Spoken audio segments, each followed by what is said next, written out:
पीठ अहिंसा संजमो तवो देवा वेतं नमस्ते जस धमे सया मणो।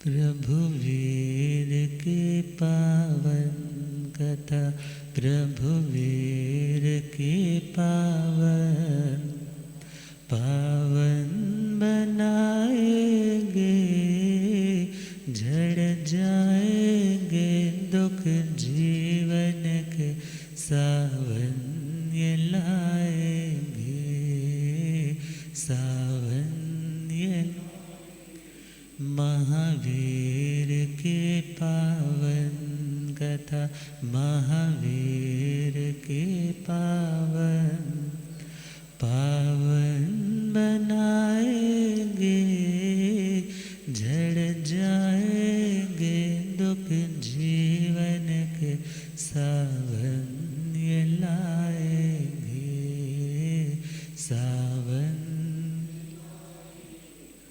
अनंत अनंत शांति के निकेतन शासनपति श्रवण भगवान महावीर स्वामी के पावन चरण अरविंदों में हार्दिक भावना वंदन नमन।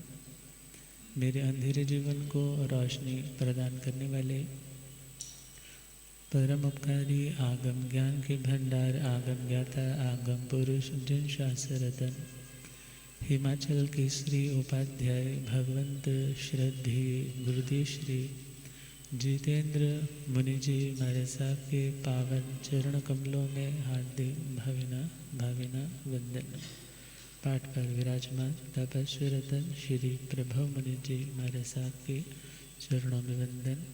पाठ पर शोभायमान प्रवचन प्रभाविका महासाध्वी श्री सुयश प्रभा जी मधुर वक्ता महासाध्वी श्री आराधना जी महाराज साहब धर्म सभा में उपस्थित धर्मानुरागियों सुशीलवती माताओं एवं बहनों आसीन पुण्य देश से भाग्य देश से आप सबको संतों का समागम और वीतरागवाणी श्रवण करने का शुभ अवसर प्राप्त हो रहा है। श्रवण कर रहे हैं भगवान महावीर स्वामी की मंगलमयी कल्याणकारी प्रेरणादायक जीवन यात्रा किस तरह नया सार के भव से निकलते करके प्रभु आज वर्धमान स्वामी के रूप में दीक्षा लेने के बाद घोर पराक्रम करते हुए कर्मों को काटते काटते केवल ज्ञान की ओर बढ़ रहे। साधना का पहला वर्ष और उस साधना के प्रथम ही वर्ष में प्रभु को पहला उपसर्ग किसका आया था? ग्वाले का। और दूसरा जो उपसर्ग आने जा रहा है वो देवता के द्वारा। किसके द्वारा? और आज के हम इस टॉपिक में यह भी समझेंगे कि देवी देवता अपनी मान्यता क्यों करवाते हैं। देवी देवता अपनी मान्यता कैसे करवाते हैं, क्यों करवाते हैं? क्या वीतरागी देवों का यह लक्षण है? क्या वो देवी देवता हमारे आराध्य हो सकते हैं? तो ये सारे प्रश्न हमें शूलपाणी यक्ष के स्टोरी से क्लियर हो जाएंगे। तो प्रभु महावीर स्वामी उस पत्तों की कुटिया से निकल करके कहाँ पर पहुँचे हैं? अस्तिक ग्राम में। चतुर्मास के 15 दिन कंप्लीट हुए हैं, मगर यह महसूस हुआ कि मैं इन लोगों पर बोझ बन रहा हूँ। तो प्रभु ने वहाँ से विहार कर दिया।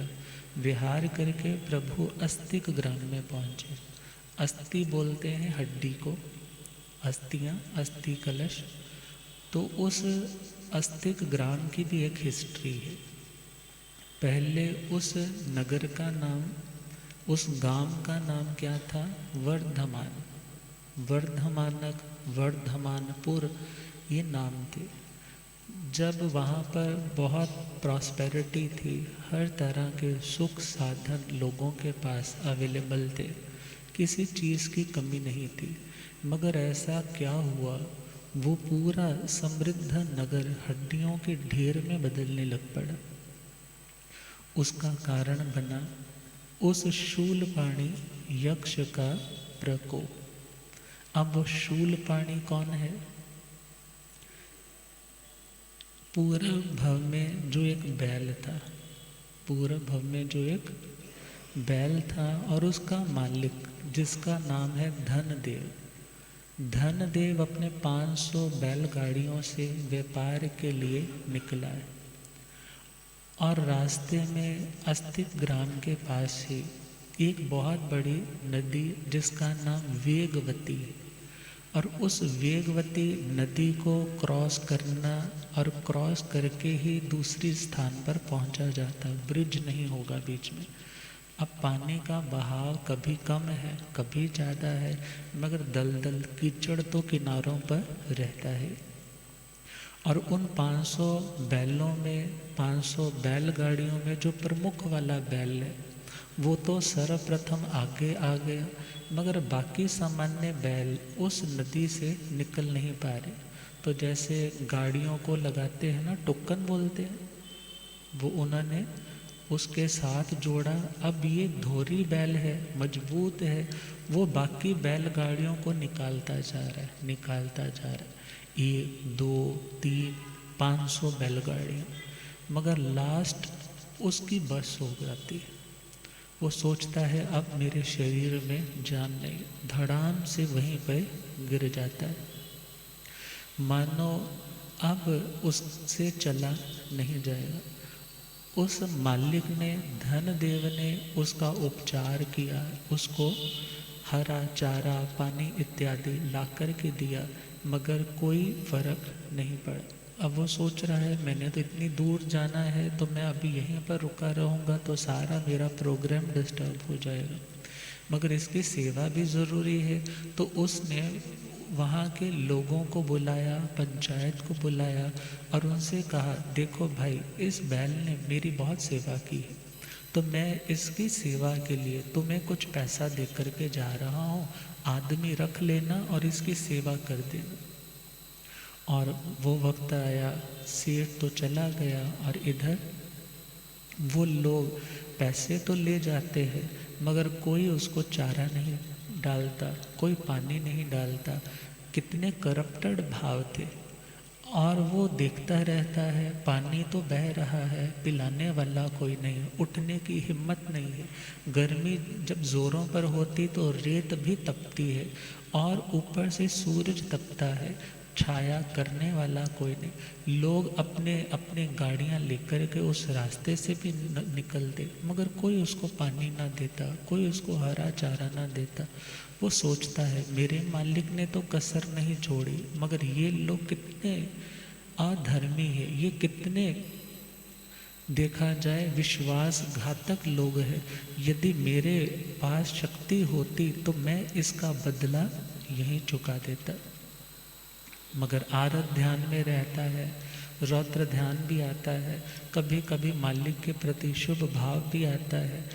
और वो समय आया, अब खाना नहीं, पीना नहीं, चारा नहीं, भूखा प्यासा है, और उस अवस्था में अकाम निर्जरा हो रही है।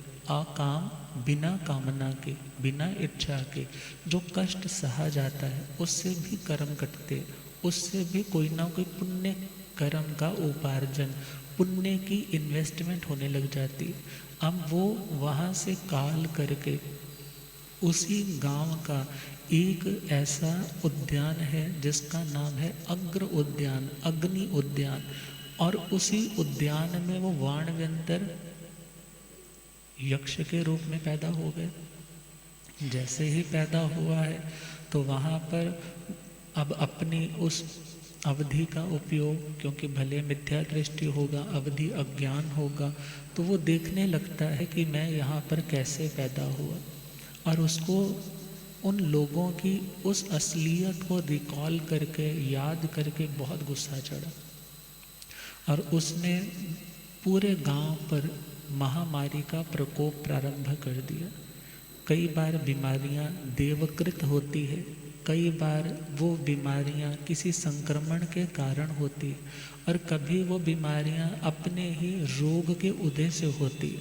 मगर वो तो कैसी बीमारी थी? देवकृत। अब देवकृत बीमारी है तो उसका उपचार दुनिया की दवाइयाँ नहीं कर सकती। एक ऐसा एपिडेमिक फैला है, लोग बीमार होते हैं, उपचार होता है, कोई बचता नहीं, मर जाते हैं। अब 4 लोगों को कंधे पर उठाकर शमशान में जलाने जाते हैं, घर लौटते हैं तो 16 लोग मरे हुए मिलते। इस प्रकार मल्टीप्लिकेशन हो रही है, गांव का गांव खाली होने लग पड़ा। अब लोग सोचते हैं कि हम क्या करें, सारे गांव के लोग इकट्ठे हुए। उनमें से कुछ ऐसे भी थे जो कुछ ना कुछ देवी देवताओं के अस्तित्व को मानते थे, तो उन्होंने इकट्ठे होकर के खूब अश्न पान खाद्यम स्वाद्यम भोजन सामग्री तैयार की, पुष्प इत्यादि इकट्ठे किए। सब इकट्ठे होकर के उस अदृष्ट सत्ता को कॉल करने लगे, याद करने लगे, कहने लगे हमारे से जो गलती हुई है हम उसको जानना भी चाहते हैं, सुधारना भी चाहते हैं, और हमने आपका क्रोध देख लिया, आप जो भी है हमने आपका गुस्सा देख लिया, अब हम आपकी अनुकंपा देखना चाहते हैं। क्या देखना चाहते हैं? अनुकंपा देखना चाहते। अब आकाशवाणी होती है कि तुम लोग बहुत अधर्मी हो, तुम लोग बहुत बेईमान हो, तुम लोगों ने एक उस भूखे प्यासे बैल की सेवा तक ना की, मैं तुम्हें छोड़ूंगा। मगर वो लिट लिट करके माफ़ियाँ मांगते। अब विचार करो, पूर्व जन्म का कोई ना कोई वैर का बंध है, और उस वैर के बंध के कारण वो दिखाना चाहता है मैं भी कुछ हूँ। बहुत बार इच्छाएं मन के अंदर अधूरी ही रह जाती है। अब मन तो बहुत था, मेरी अथॉरिटी हो, मेरी हुकूमत हो, मेरी मान्यता हो, मगर उस समय तक तो हो ना पाए। बहुत से साधक वर्ग साधना बहुत करते हैं, तपस्या बहुत करते हैं, बट नेम और फेम वैसा मिल नहीं पाता।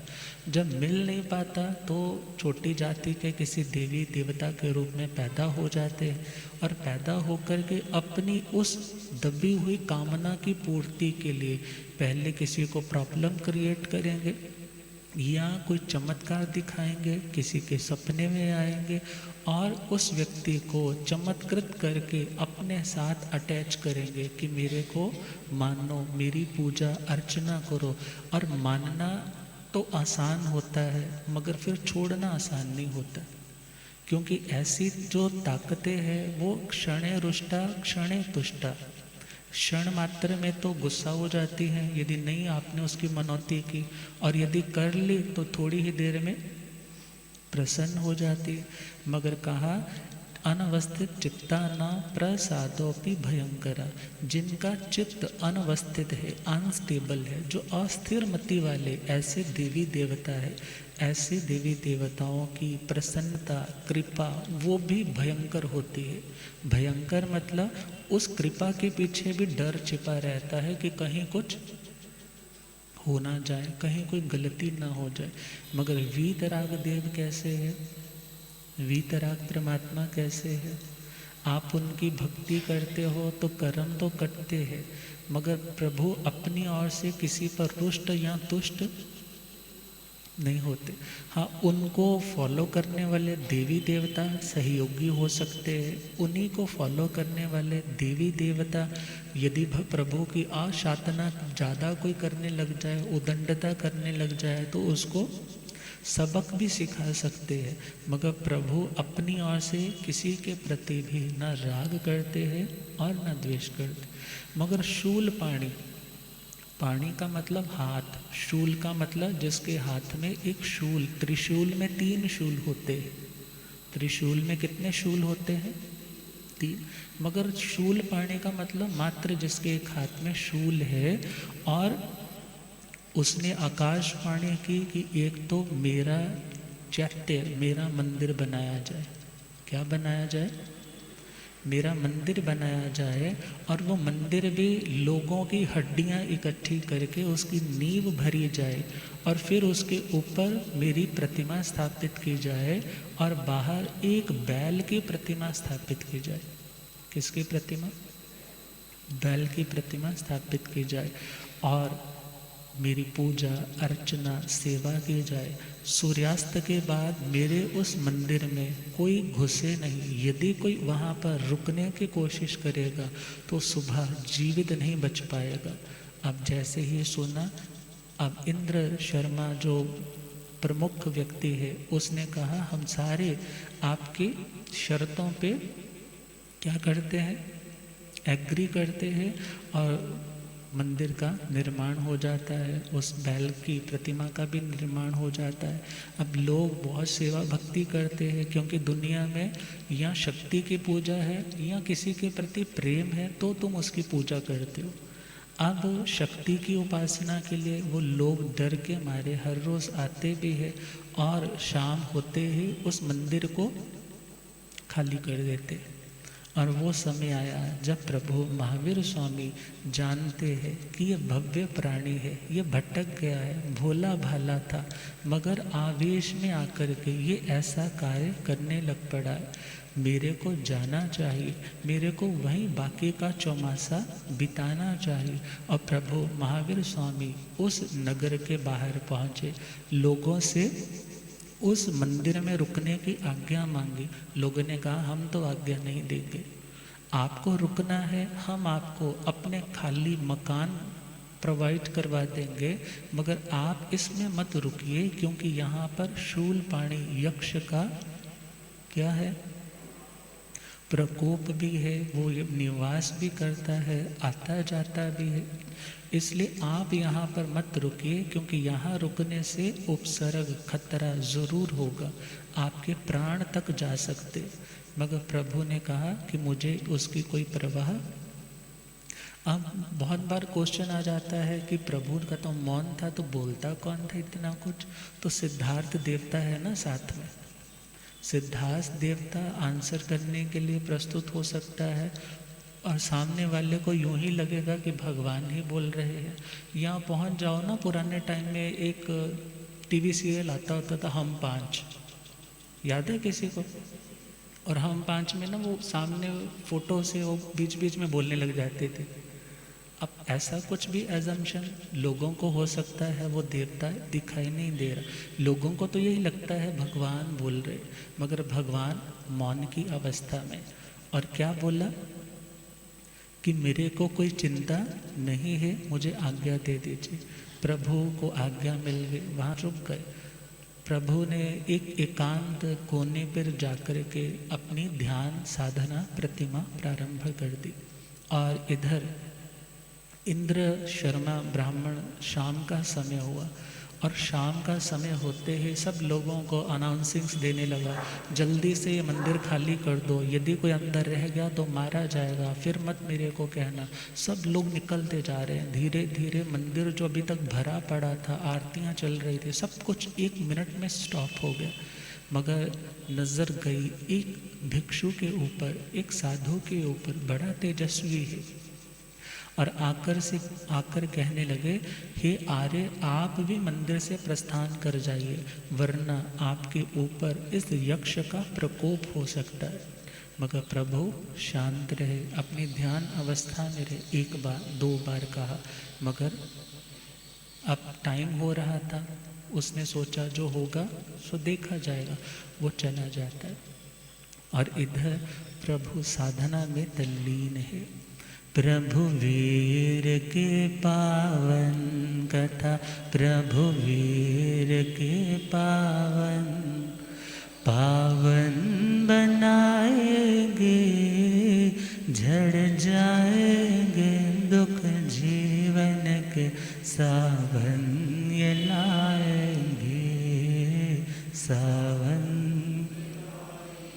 उस मंदिर के पुजारी इंद्र शर्मा ने कहा कर, शर्मा ने कहा कर, नहीं बचता कोई प्राणी रात जो रहे यहाँ कर, रहे यहाँ कर, रहे यहाँ। तुम अन्य स्थान पर जाओ, तुम अन्य स्थान पर, वरना मौत आएंगे प्रभु वीर की पावन कथा पावन बनाएंगे। प्रभु वीर ने सोचा भटकों को समझाना मेरा काम, समझाना मेरा काम, समझाना। अब भगवान तो सोच रहे हैं कि जो होगा सो देखा जाए, मगर वो शूलपाणी जैसे ही सब लोग चले गए, सोच रहा है कितना अनिष्ट की कामना करने वाला ये व्यक्ति। मौत की चाहना कौन करता है, मगर ये तो साक्षात मौत के सामने आकर के खड़ा हो गया। अभिमान को चोट पहुंची, इसने मेरे को समझ क्या रखा है, अभी बताता हूँ। प्रभु वीर ने सोचा भटकों को समझाना मेरा काम, समझाना। आया अट्टहास करता यक्ष जब गहरी हुई है शाम, जब गहरी हुई है शाम, जब गहरी। प्रभु वीर की निर्भय साधना, प्रभु वीर की निर्भय, उसको झुकाएंगे प्रभु वीर की पावन कथा पावन बनाएंगे, पावन। सारी रात प्रभु वीर को उसने उपसर्ग दिए, उसने उपसर्ग दिए, उसने जब हार गया दुख देकर, फिर प्रभु ने भी तर्क दिए, फिर प्रभु ने भी तर्क दिए, फिर प्रभु ने भी।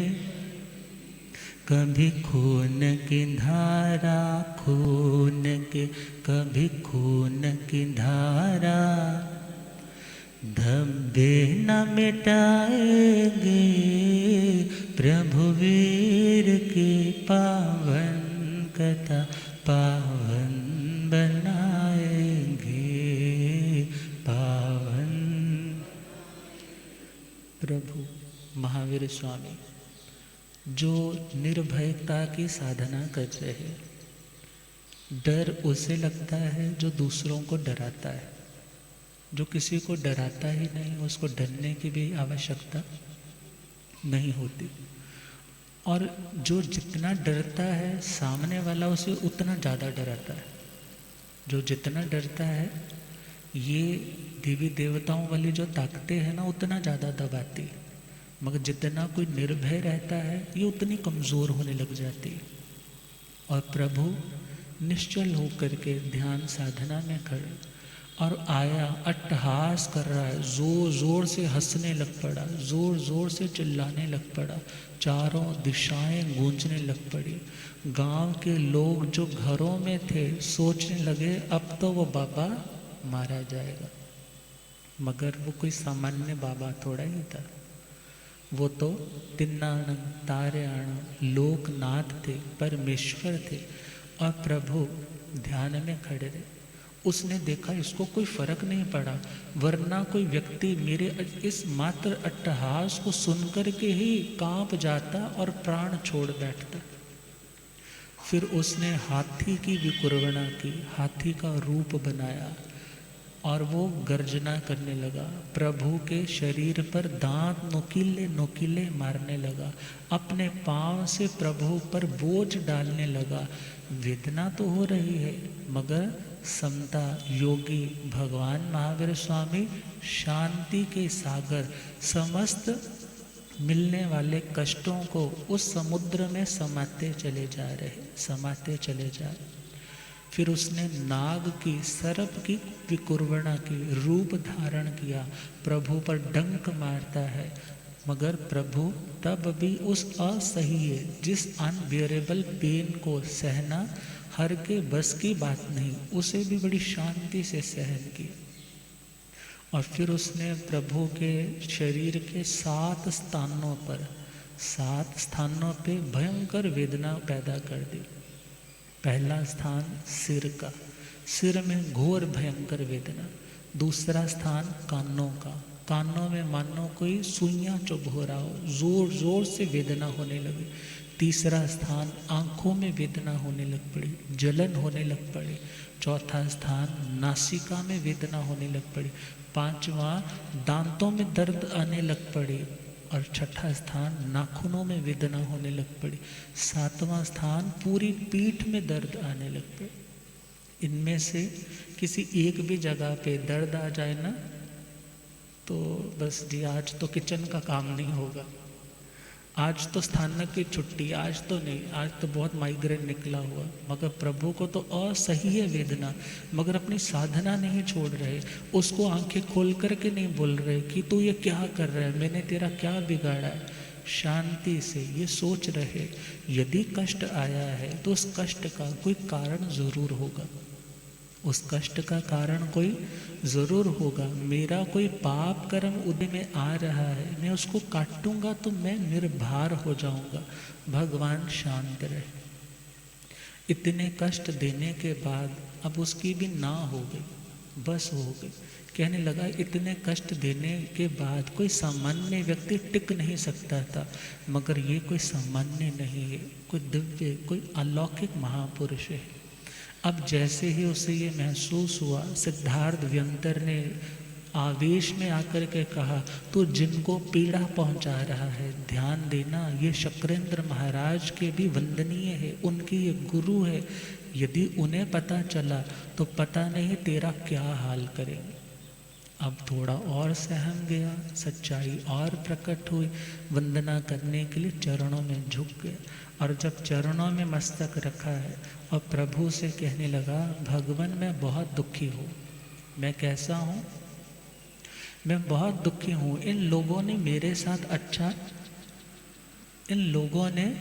मेरे साथ नहीं किया, अब मैं भी इनके साथ अच्छा नहीं कर पा रहा।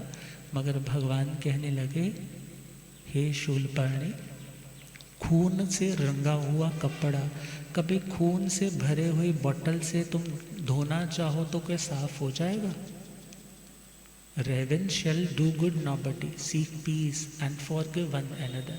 जो गुस्सा है वो कभी भी शांति नहीं देता। वो तो ऐसे है कि अपने ऊपर दाग है तो हम सोच रहे हैं कि दूसरे के खून का बॉटल भर के अपने उन दागों को क्लीन कर लेंगे, तो ऐसा नहीं होता। खून को साफ करने के लिए तो पानी की ज़रूरत है, गर्म पानी की ज़रूरत है, डिटर्जेंट की ज़रूरत है। और प्रतिशोध को दूर करना है तो क्षमा भावना की ज़रूरत है। किसकी ज़रूरत है? क्षमा भावना। प्रभु ने उसे मंगल में उद्बोधन दिया और उसकी आत्मा शांति का अनुभव करने लग गई। और प्रभु की इस दिव्य समता के आगे उसने नंदी घोष करने शुरू कर दिए, उसने घंटियां बजाने शुरू कर दी, दिव्य ध्वनियां बजाने शुरू कर दी। गांव के लोग सोच रहे हैं मारा गया बाबा, बाबा मारा गया। अब शूलपाणी अपना जश्न मना रहा होगा कि मैंने उस व्यक्ति को पछाड़ दिया, मगर घटना तो प्रभु वीर के पावन कथा, प्रभु वीर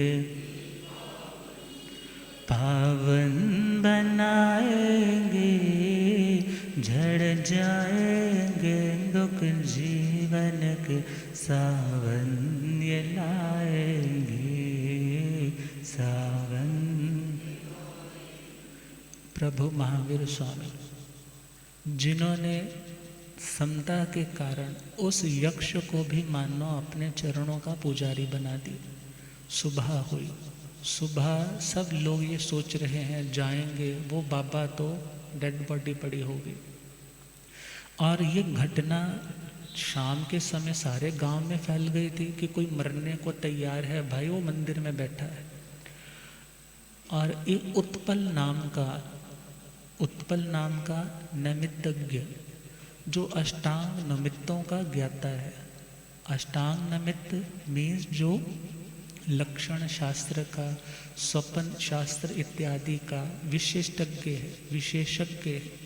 अब जैसे ही उसे पता चला कि ऐसे कोई भिक्षु, एक संत वहाँ पर रुका है, और ये उत्पल कोई सामान्य नहीं था। पूर्व में ये भगवान पार्श्वनाथ जी की परंपरा का साधु था। कोई कर्म ऐसा उदय में आया, पतित हो गया, पडिवाई बन गया। घर में तो आया है मगर साधना अपनी देव गुरु धर्म के प्रति भी विश्वास रखता है। उसने सोचा कहीं ये 24वें तीर्थंकर ना हो जिनके ऊपर इतना घोर कष्ट आ रहा है। अब जैसे ही सुबह हुई, वो इंद्र दत्त जो ब्राह्मण है, इंद्र शर्मा, उसके पास पहुँचे। भाई जल्दी चलो, सुबह हो रही है, जल्दी वहाँ मंदिर के कपाट खोलो, मैं देखना चाहता हूँ वो भिक्षु कौन है। जैसे ही दरवाज़ा खोला, पहुँचे। लोगों की तो लाइन लगी हुई थी देखने के लिए, क्योंकि उत्सुकता होती है ना, क्यूरियोसिटी होती। जैसे ही पहुँचे, देखा कि प्रभु महावीर स्वामी तो अक्षत, कहीं पर भी कोई अंग छिन्न भिन्न नहीं है, बिल्कुल शांत और सौम्य खड़े। और कथाकार फरमाते हैं कि जब उस यक्ष ने भगवान को सारी रात उपसर्ग कष्ट दिए, तो सूर्य निकलने से पूर्व एक मुहूर्त भर, मतलब सनराइज से 48 मिनट्स पहले का जो ड्यूरेशन है, उसमें प्रभु को नींद आ गई। क्या आ गई? खड़े खड़े ही साधना में, ध्यान में है, वेदना बहुत हुई, उस वेदना से थोड़ा निजात मिला है तो बॉडी एट रेस्ट चलेगी, नींद आ गई। अब नींद आई है और उस निद्रा में भगवान ने 10 सपने देखे। क्या देखे? मगर जब हम ठाणंग सूत्र और भगवती जी सूत्र देखते हैं, वहाँ पर ये 10 सपने भगवान की छद्मस्त अवस्था की अंतिम रात्रि के कहे हैं। किस समय के कहे हैं? मतलब जब केवल ज्ञान होने से जो पहले वाली रात है, उस टाइम के सपने फरमाए। मगर यहाँ पर भी आवश्यक निरुक्ति, त्रिषष्टि शलाका पुरुष इत्यादि कथाकारों ने यहाँ पर कहे हैं, तो हम यहाँ पर भी सुनेंगे। क्यों? क्योंकि वो उत्पल नाम का जो नैमित्तज्ञ है, जैसे ही प्रभु को देखता है तो वो सारा जान लेता है कि प्रभु को ऐसे 10 सपने आए हैं। तो और प्रभु से कहता है कि हे भगवान, आपको 10 सपने आए हैं। तो सिद्धार्थी तो बोलेगा ना, हाँ 10 सपने आए हैं, तो उन सपनों का यह फल है। और जैसे ही सपनों का फल, पहला सपना कि मैंने एक बहुत बड़े पिशाच को, जो ताल वृक्ष के समान बहुत बड़ा है, भगवान ने क्या देखा? मैंने उसे हरा दिया। क्या देखा? मैंने उसे परास्त कर दिया, डिफीट कर दिया। और उत्पल कहता है इस सपने का फल है कि आप मोहनीय कर्म को जीत लोगे। किसको जीत लोगे? मोहनीय कर्म, जो दर्शन मोह, चारित्र मोह है, आप उन कषायों को जीत लोगे। दूसरा सपना देखा कि एक सफ़ेद रंग का, वाइट कलर्ड एक पक्षी है। तो कहा कि हे भगवान, आपको शुक्ल ध्यान की प्राप्ति होगी। किसकी प्राप्ति? आपका ध्यान, आपकी कंसंट्रेशन ऑफ थॉट्स बिल्कुल प्योर होने लग जाएगी। और तीसरा सपना आपने देखा कि अलग अलग रंगों वाली पुंस कोकिला, पुंस कोकिला मतलब जो मेल रूप में कोयल है उसको देखा है, जो विचित्र रंगों वाली है। इसका अर्थ होगा कि आप विचित्र अर्थात द्वादशांगी वाणी का क्या करेंगे, उद्धार ही करेंगे। आप जिन वाणी का प्रसार करेंगे, गणधर सुनकर के आगे बढ़ाएंगे। और चौथा सपना देखा 2 फूलों की मालाएं जो बहुत सुगंधित है। उत्पल कहता है भगवान मेरे को इसका अर्थ नहीं पता। तो प्रभु ने कहा इसका अर्थ है अणगार और अगार धर्म की मैं पररूपणा करूँगा, श्रावक धर्म और साधु धर्म की, क्योंकि दोनों फूलों की मालाओं की तरह अपनी साधना से सुगंधित करने वाली आत्माएं है। और 5वां सपना कौन सा देखा कि एक बहुत बड़ा गोकुल, गोकुल मतलब जैसे गौशाला है, सफ़ेद रंग की ही गायें इत्यादि है। तो कहा कि हे भगवान आपके पास सफ़ेद परिधान वाले अर्थात सफ़ेद शुद्ध भावों वाले चतुर्विध संघ की प्राप्ति होगी। आप चतुर्विध संघ साधु साध्वी श्रावक श्राविका इस तीर्थ की स्थापना करेंगे। और अगला सपना छठा पद्म सरोवर जिसमें कमल खिले हुए हैं, ऐसे एक बड़े दिव्य सरोवर को देखा। अर्थात हे भगवान आपके श्री चरणों में भवनपति वाणव्यंतर ज्योतिषी विमानी देवी देवता आते रहेंगे, आपके भक्त बनकर के रहेंगे। कई भी प्रश्न आ जाता है कि भगवान महावीर स्वामी को वो गवाला ऐसे मारने लगा, इंद्र आ गए, फिर कुछ करने लगा, फिर इंद्र आ गए। कोई क्वेश्चन कर देता है इंद्र महाराज इतने फ्री बैठे थे, मगर यहाँ पर समझना है। जैसे हम यह कह सकते हैं कि मोदी जी कितने को फ्री बैठे हैं, हाँ कितना टाइम है उनके पास, कभी कहीं जाना कभी कहीं जाना। मगर मोदी के लिए भी जो इम्पोर्टेंट पर्सनैलिटी होंगे, जिनके प्रति उनकी श्रद्धा होगी, विश्वास होगा, अब उन्हें कुछ होता है तो उसी टाइम वहाँ पहुँचेंगे। अब उन्हें कुछ होता है तो अपने किसी सेवक असिस्टेंट को भेजेंगे। ये तो दुनिया की बात है, मगर भगवान तो इंद्रों के भी पूज्य थे और इंद्र स्वयं अपने गुरु के रूप में उनको मानते हैं। तो यदि भगवान के ऊपर कोई कष्ट आए तो भक्त ऐसे थोड़े बैठा रहेगा। कहने का मतलब कई बार इकोनॉमिकली बहुत स्ट्रांग लोग होते हैं, कभी कुछ नहीं थे आज बहुत कुछ है। अपने गुरुओं पर स्वास्थ्य की दृष्टि से मानो कोई कष्ट भी आता है, वो सारा व्यापार छोड़ करके चरणों में पहुंच जाते हैं। क्या बोलते हैं भगवान व्यापार भी आपकी कृपा से ही है, ये सब कुछ आपकी कृपा से ही है। यदि आपकी सेवा के लिए हम वक्त ना निकाल पाए तो हम जैसे कृतघ्नों का क्या होगा। अर्थात कृतज्ञता का भाव यदि सीखना है तो किससे सीखे, शक्रेंद्र महाराज इतनी बड़ी अथॉरिटी है, मगर प्रभु के प्रति दिल में कितना उनके आदर का भाव है। और गुरुदेव पधारे। हो रब मेरा सतगुरु बन के आया मैनू,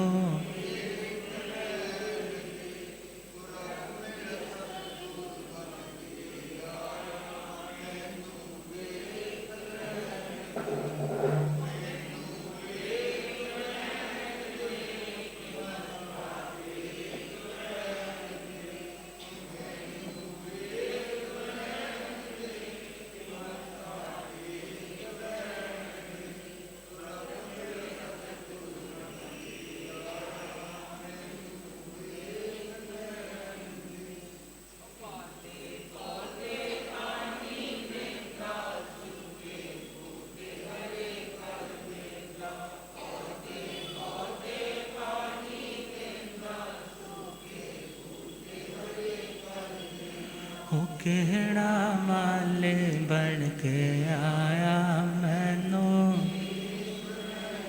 हो केहड़ा माले बन के आया मैनू,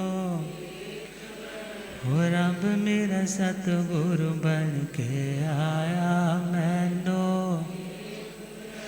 मैनू वेख लैण दे के मत्था टेक लैण दे, ओ मैनू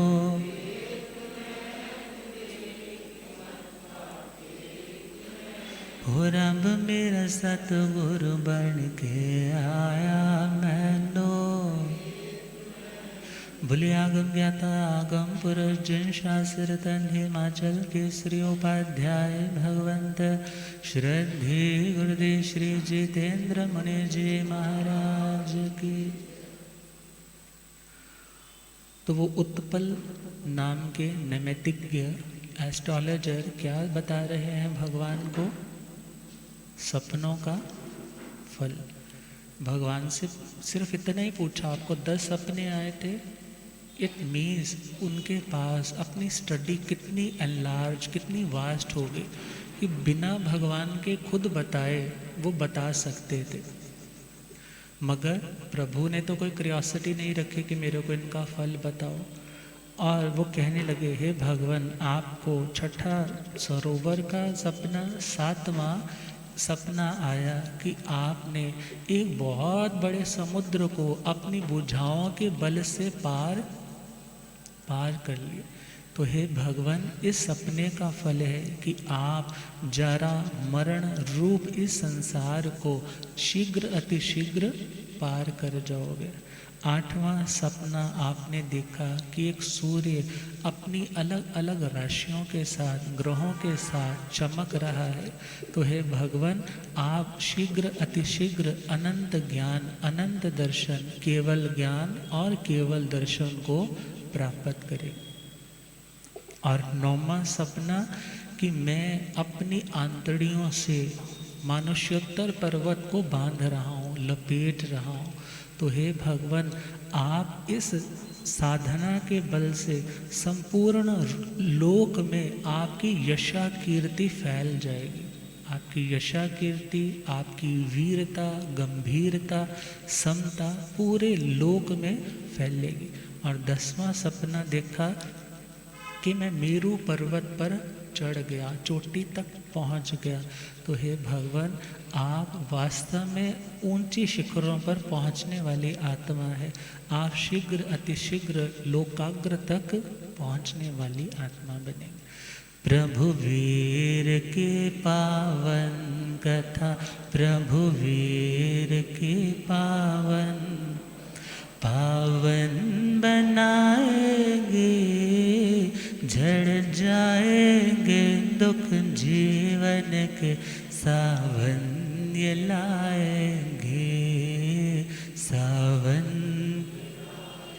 प्रभु के चरणों में माथा रख के करता पश्चाताप, करता पश्चाताप, करता।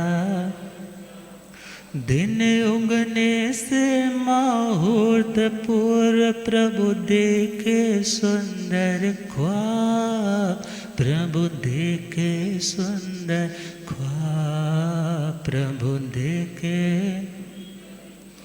8 पक्ष चौमासे के, 8 पक्ष चौमासे तपस्या आएगी, प्रभु वीर की पावन कथा पावन बनाएंगे, पावन।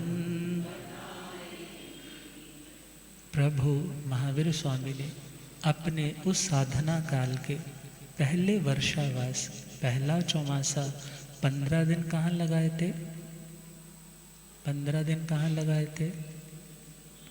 उस द्वितीयांत उन तापसों के उस पर्ण कुटीर में, पत्तों की कुटिया में। 15 दिन के बाद चौमासे में विहार करके कहाँ आए? उस शूलपाणी यक्ष के मंदिर में।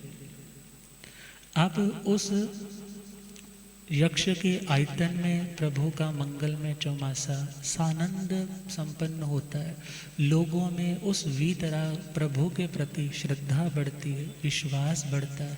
लोग सोचते हैं कि हम इनकी मान्यताओं के चक्कर में थे, मगर ये देवी देवता भी इन दिव्य क्षमा श्रमण संतों के चरणों में भी झुक जाते हैं, इसलिए हमें तो इनकी आराधना करनी चाहिए। और समय बीता, प्रभु ने वो बाकी के जो 7 पक्ष, क्योंकि महीने में 2 पक्ष है, चौमासे में 8 पक्ष है, तो 8 के 8 पक्ष मतलब 15-15 दिन की प्रभु ने तपस्या की। 15 दिन चौविहारी तपस्या पारणा, 15 दिन तपस्या पारणा।